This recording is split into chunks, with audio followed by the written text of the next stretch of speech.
And during our stay there, he was the only black man we saw. He was a black medical technician, very competent and educated. He was the only black person we saw on our entire stay in the year 2137. But there was still rail travel, land travel. I didn't ask about airlines travel. But I happened to ask, what's the world population these days? And they said, oh, slightly over 300 million.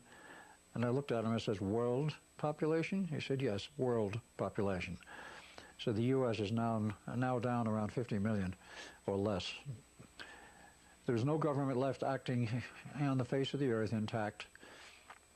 They had all crumbled at some time between the period of 2000 and, as he told me, 2025.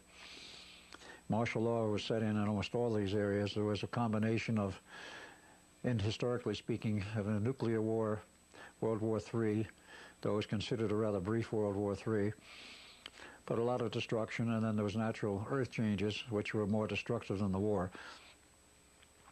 Between all of those, there was a great loss of life, a loss of government, a loss of transportation, and of course with that you have starvation and other problems. And it went continually downhill from about 2003 is my guess, and he didn't specify a date. He said the records were hazy, but it looked like 2004 approximately when things came apart.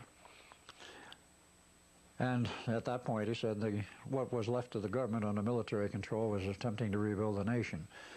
And this was in 2137. He said it was well along to being rebuilt, but it was far from being completely rebuilt, and the destruction being replaced and over.